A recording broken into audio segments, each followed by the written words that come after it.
Here we are on the 14th hole. This is a par 4, but the decisions that need to be made would be exactly the same on a par 5. What we need to do is, initially, we can look at the yardage book and we can see that down the right hand side there's a lake, which obviously we need to avoid. And if we look just down the left, we can also see that there's a bunker, and in an ideal world we would be missing that as well. So the decisions that we need to make are based around where our ideal landing point would be. So we also need to take the wind conditions and the weather conditions into account. But as we're on a nice calm day here, I can just select my ideal landing point, which is just past the bunker on the left and just past the pond and the lake on the right. Now, once I've made my ideal landing point, what I need to then do is pick a target.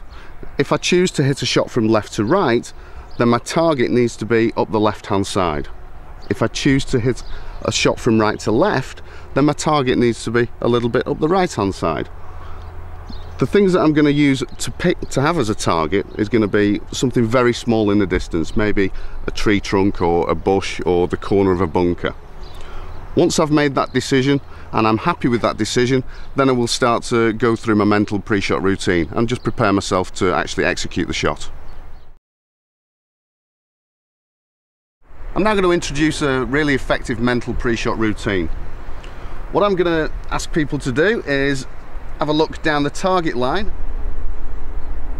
I've already picked my target in the decisions part.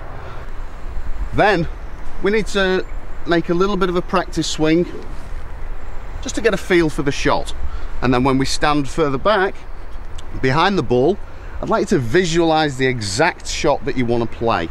This helps give you confidence and keeps you focused on the shot that you actually want to play as opposed to the shot that you don't want to play.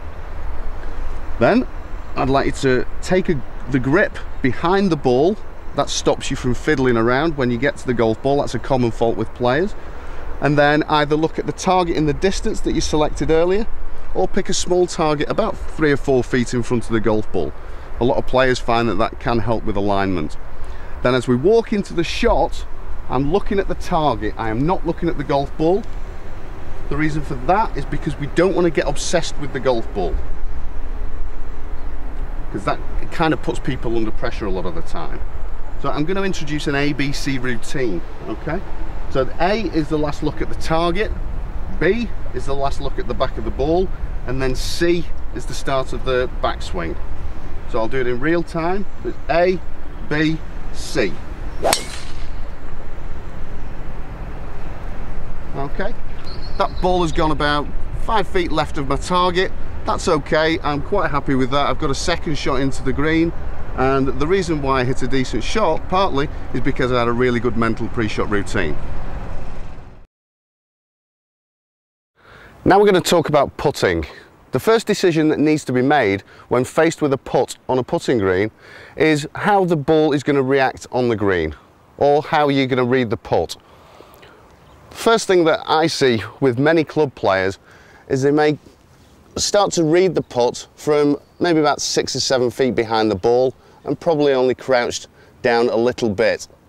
What I ask players to do is to just come back about 12 or 15 feet, get their eyes lower so they can actually see the break on the putt a lot more effectively. Once you get down to the right level, you need to try and visualize the ball rolling along the line. And there's a little tip that we can use for helping that, just by plotting points down the line. So as you can see, I've placed some T-pegs just to the left and right hand side of my approximate line. When I get down low about 15 feet behind the ball again, I can now see how much break there is on this particular part of the green. It's breaking quite severely left to right. Once I've picked my line, I come around to the side and have a look just to see if it's going to be uphill or downhill. Once I've made that decision, I come back to the ball, and then another decision needs to be made.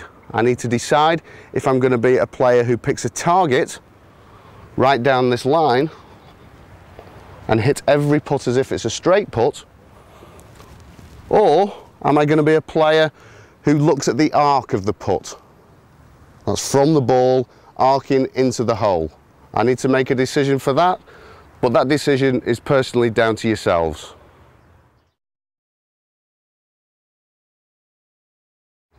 So I'm just going to describe in a little bit more detail what I mean by target putting and arc putting.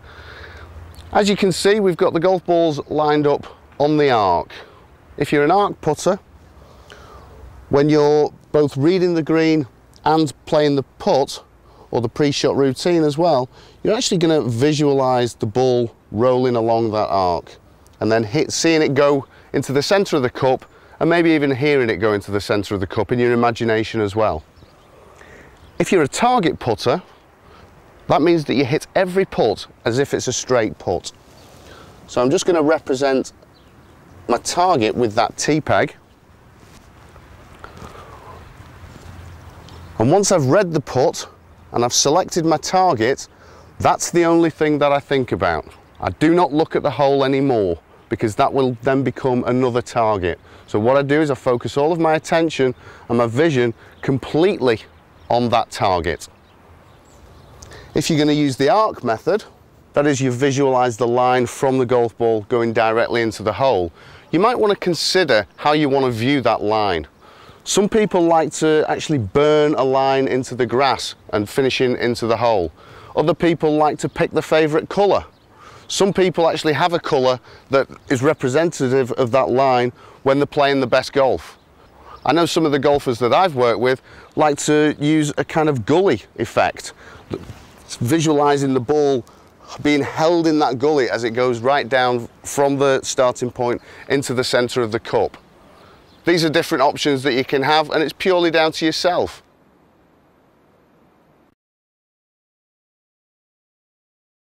So now we're going to look at the mental pre-shot routine for putting. Once you've decided on your starting point or the arc of your putt, I'd like you to just slowly walk into the putt. So many players walk in too fast, but this part of the game is very much a finesse part of the game.